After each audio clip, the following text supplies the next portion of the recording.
Hi there, it's me, Gamer Tire here. I'm recapping Yu-Gi-Oh! Go Rush, Season 1, Episode 32. At the Valvergear in Masbusa Town, Kawaii believes they could run into the Great King of Terra at any time. Osaka muses that she is commuting its cold at UTS. UDS uses his heart breath to warm Yuhi up until he gets tired and returns to his normal form. Yuhi complains that it's cold and asks his sister to turn the heater on, but she uses him to think of the utility bill before lamenting how cold it really has become. The ETS crew look outside the window and to see that it's snowing, and as the Great King's ship appears in the sky, Yuhi wonders what that is, prompting Asaka to recognize the Great King of Terror spaceship. The citizens of Mosuba Town glance at the side of the spaceship, including Maddox and Mio Distar, who are also aware that it's here. Graves run around excitedly as he loves the snow, while Lemmy gazes at the snowy weather.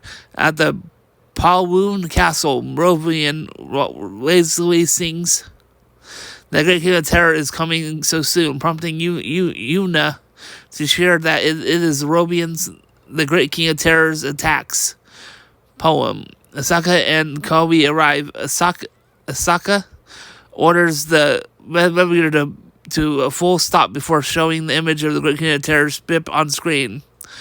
The pitch flap arrives, observes that it's very huge. A yellow light glows on the part of the ship as Asaka wonders what that is in shock, and listens to the navigator's super valve shield as Pitchflap gasps that it's the Great King of Terror's attack, and Kawaii claims to have heard that the navigator is protected by the super valveal shield, and no attack should be able to pierce it. So the Great King of Terror ship part does, which proves that him wrong. Asaka and Kawaii cry out, "What?" And Asaka orders the navigator to sound the alarm. Which it does. The ship part lands in Musuba Town as one of the citizens thinks it's a conspiracy before its hatch opens, revealing a tube. Yudis and the Odo twins catch up with the others to observe it. Yumu notes that it looks like a staircase, which Yuhi repeats in wonder. After the staircase tube finishes sliding in, Graves gasps the Great King of Terror is making his appearance. The secretary agent arrives as well. Everyone waits for the Great King to arrive, but nothing happens as the blizzard blows on the tube like smoke. Udius is surprised that he didn't come, so Robian suggests that they simply need to go for a nice to meet you. Yuna cheers her name. Yuhi agrees because he's the Great King of Terror, and who knows what he could pull. Udius notes that if the Great King of Terror wishes it, he would have attacked them already. Realizing that the king seems to be summoning them, Yui understands and declares that it's time to go inside. Yumu tells him that the great king is summoning them. After all, if they were together, there's nothing to fear, and the sky orders her to tell them if she learns anything from the Great King of Terror. Yuhi and others decide to have Yuhi behind, but the adults arrive as well, although Townsend is cross with Yuhi, or almost leaving them behind. He gives him the box of lunches that he packed, as many as Yuhi and Yumu and Yuhi favorites as they could. Yuhi and Yumi ask Townsend if they can go now. Everyone does. The gang boards the staircase to Yuhi, as Yuhi is excited that it's moving, although Maddox finds this rather uncomfortable. Udius and Yuhi and Yumu remind Townsend that they're off now, and Townsend tells them to be safe before reminding them to come home before dinner. He wonders what kind of guy the great king of terror is. Once they arrive in the ship, Yuhi wonders where they are. Yuhi reads space extractor 50 yen on a sign. Yuhi is appalled that they're charging them. Maddox muses that the great king only grows more horrifying. Door suddenly opens, and a voice declares that he is the great king of terror until it's revealed to be the province. The province informs the gang that the great king of terror awaits them. He introduces them to the great king of Arctic Nebula, His Majesty the High. The spotlight lands on on Hugh, who woke his slumber and has appearance of blue hair and black feathery clothes. He laments how cold it is. Yugioh muses on the Arctic Nebula. Asaka asks the Hugh, why is he heading towards the Earth? The province explains that the Hugh concurrently began heading towards Earth while he on his travels and wishes to meet and befriend all kinds of people from various nebula planets and civilizations. The Hugh asks the gang if they want to eat and offers them frozen tangerines. Everyone gasps, what? Immune wonders if some kind of letdown. Though Graves means that the Hugh is a pretty nice guy. You may ask if he is as Yuhi sweet drops. Not that he wasn't so nice. Noting that that if he weren't so nice, he wouldn't be called the great king of terror. While the Hugh eats one of the slices of tangerines lamenting that it's cold, and Maddox agrees. Kamos awakens chanting, "Rush Joel, Kamos," and knows Robian that he must rush Joel the Lou. Me asks if the Hugh even knows about rush Joels. He tells her that Yes knew about them. He convinces that the Hugh, feeling like he heard the name before, the Hugh agrees to rush Joel and asks the gang if they want to hold a friendship rush Joel tournament. He announces that the Friendship Rush Joel tournament will be held between the Arctic Nebula and the Musaba town. He cheers and recalls the Rush Joel are the best way to get to know each other. The province holds up a box as he declares that for the first match, the Arctic team will send the Great King of Terror, the Star Hugh, as he holds up a piece of wood that it has a picture of the Hugh, who complains how cold it is. The province declares that from the opposing Musaba town team, Imi begs not to let it be her until the province holds up another piece of wood and announces the name. Robian Cassidy and Yuna gasp. Robian's name in shock. Province announces that the first match will be His Majesty the Hugh versus Robian Cassidy.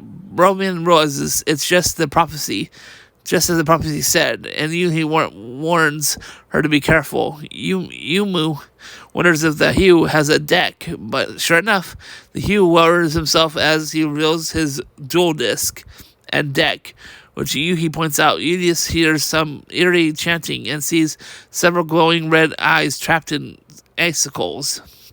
Yuhi steps up and sets up his dual disc, while Robian sets up her dual guitar. They declare their names and call Rush Duel, activating their dual discs and dual guitar to deploy the blades and prompting the green holographic gnome. Robian declares her turn and draws her hand containing Prophecy Phase, the Colors of the Wind, Robulian, Ace Shredder, Aquajuli, and Psychic Trap Hole. She summons Robian, Axe Shoulder, and Aquatic Lee. Tributes Robian and Axe Shoulder to tribute some enchanting. Hear the cry of the whistling land. Feel the warmth of the music that follows the world with huge harmony in a song that goes on forever. Swoosh.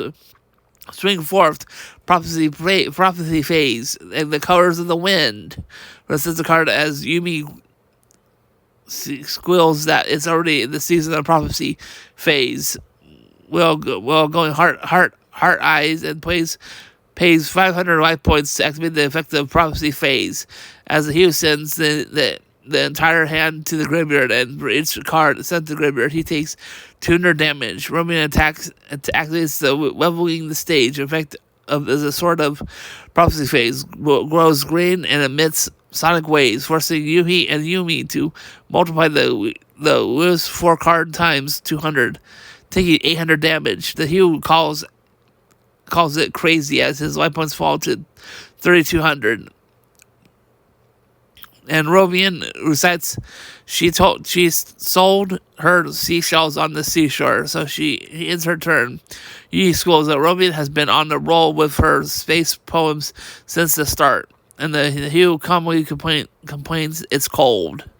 He remembers their lunch and opens the box only to find curry bread from the boiled bagel requiem inside. Much to the Odo twins' disappointment, and Saka wonders how the Hugh duel. The Hugh declares his turn and explains that he must draw until he has 5 cards.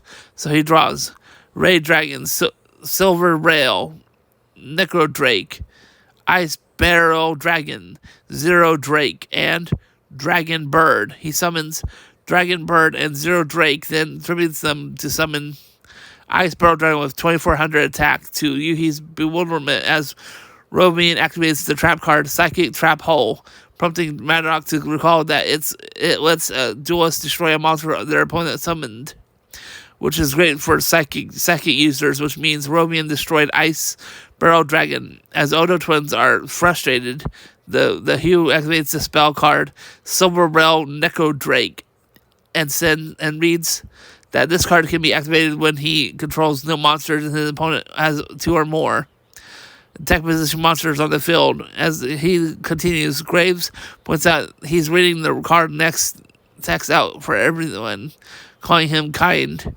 And me thinks the lie is just reading it for himself. The Hugh extra summons Ice Barrel Dragon, and all of the Romian monsters are charged, changing the defense position. He summons Ray Dragon with 1,500 attack and attacks Arkuginui with Ray Dragon. And Odo Twins gasp as the Hugh attacks Prophecy Phase, the colors of the wind, with Ice Barrel Dragon. Declaring final hellstorm of destruction, he ends his turn. Yuni gasps in horror as Yuhi learns that the Hugh sees a dragon deck, uses a dragon deck. Asaka notes that it's probably the deck London gave him when they first met earlier, though Meldrustar thinks that that's not the deck London gave him, and Asaka wonders where London is. London is seen hiding behind the icicles as he declares that it's getting late. Red mist surrounds Rovian, shocking the others, and her eyes turn into fire. He declares that Roman patience limit mode has been activated, explaining that she has been praying nonstop to fight the Great King of Terror. It must be such a great letdown that the hero is the Great King of Terror. In Roman anguish and fury must have boiled over. Woman's hair completely turns red before declaring her attack and draws Bluegrass Stealer, Asport Pirate, the Wind Crusher, Rublin, Heavily Arms Dragon Daglazer, and Heavy Arms Double Neko Sukuber. She summons Bluegrass Stealer. Activates its effect. She sends the top card of her deck to the graveyard and calls it a second monster was sent to the graveyard. So Bluegrass Stealer will kind of two tributes. Robian tributes Bluegrass Stealer to summon chanting, let this resound, destroy the unusual customs, and guide me to victory. Aspect Pirate Wind Crusher, Aspect Pirate Wind Crusher appears on the pointing her gun with 2,500 attack. And Yuna squills its Revelation new ace monster. Roman pays another life points to activate the effect Aspect Pirate the Wind Crusher, dropping to 2,000 life points. She returns 2 monsters from the Hughes graveyard to his hand, and when her opponent asks if she's sure, she explains that the attack of the Aspect Pirate increases by 100 for each card in both of their hands. And Graves concludes that it's a 500 attack for a total of 3,000. Woman sends a card from her hand to the graveyard and activates the equipped spell card Heavy Arms. Double Necrocuber. Since Aspect Pirate is equipped with double Necrocuber, she can attack twice per turn. Roving activates another equipped spell card Heavily Arms. Diagnostic, and attack of Aspect Pirate powers up by 500. She tells the Hugh that it's time for him to feel terror is coming. Feel terror is coming soon. Aspect Pirate attacks Ray Dragon as the Hugh life points reduces to 1,200, and Roman's life points gain back to 3,000, which Yugioh repeats. Roman explains that when a monster equipped with heavily arms Daglastic is destroyed one of the Hughes monsters, she regains 1,000 life points. So Yugioh admits that it's cool. Aspect Pirate attacks Ice Barrel Dragon and reduces the Hugh to 100 life points. Robin ends his turn as Aspect Pirate powers up to 3,000 attack. He comments that that's Robin for them. Limit cheers that Robin got it. He remembers Sky telling her that belly button number 81 it went to the Sky.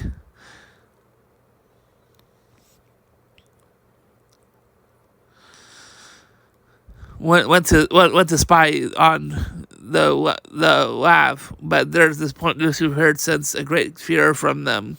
She hopes the laugh is not just going to let things in here. The laugh declares his turn and draws Vice Slasher, the copy, and the Dagius. Since to draw 5, he summons Dragon Bird and Zero Drake. Attributes both to attribute summon chanting. Now, within the great kings of the galaxy, the summon supernovas unleash a gamma ray burst. Even if you say too much, it's too late. There's a reason I said it twice. Now come out. The Dragoness, the Dagonaias rises from the ground with 2,500 attack, prompting you to observe that it's the Wives Ace monster. The Laugh uses the Rovian and sees that Roman has a level 700 monster, so he activates the spell card. The copy, the special summon a monster from his graveyard that has the same name on one of his field. Graves is shocked that there's no way the Laugh has another Dragonis in his graveyard. Roman notices that the Laugh sends his entire hand to the graveyard.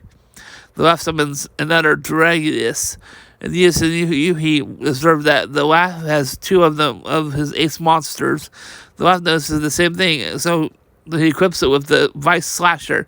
Saka gasps. The Laugh has an equipped spell card as well. The Laugh recalls that the equipped monster gives its original attack into whatever it has.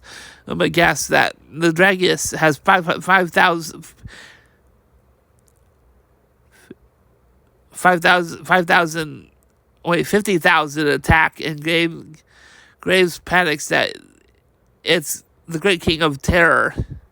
That this is the Great King of Terror. The Dragon's attack Aspect Pirate the Wind Crusher with striking white bullet of the explosive supremacy, losing Rovian to 2,000 life points. Yugioh cries out Roman's name as Roman opens with one eye, crying to the Laugh that his terror will be all but devoured in her universe. The Dadius attacks Roman directly with Dragon Strike, reducing her life points to 0 as she cries, We must promote me. When the province announces that the wife wins the match one, Yui runs over to check on Romian, but Romian holds out her hand, telling her to give her a moment as Midu scowls. He just still feels like he has heard name the laugh before. The laugh tells everyone that he has his first rush duel ever, shocking Yuhi as he admits that it was pretty fun. Woman is shocked that the laugh was a beginner since she lost to him. Yuhi understands her understands her real hard, and he cries out Romian's name as Romian bursts into tears before noticing that when her frustration is at max, she writes her poem of tears, confessing the Odo twins. The laugh could assures Romian not to get upset about losing after offering her to inside the box he is holding from last time to make her feel better. When he opens it, Robin takes a look at it, and her eyes turn blue as a blizzard blows around her. Everyone is shocked as Robin is frozen solid, which causes Yuhi to scream her name in despair. Yuhi gasps that Robin is frozen stiff, and Yuhi wonders what she saw. Wanda notices the laugh approaching and makes a run for it as Yugioh, this is the great king of terror. The laugh. He admits that it's kind of cold. Thanks for watching. Please subscribe. Help reach 1,000 plus subscribers. Watching videos like this one fully helps increase the watch hours of Partisan Plus, and help fund the channel by donating on the Patreon page, monthly or one-time donations on the Ko-Fi page. Have a blessed day. See you next movie visit. But for now, bye!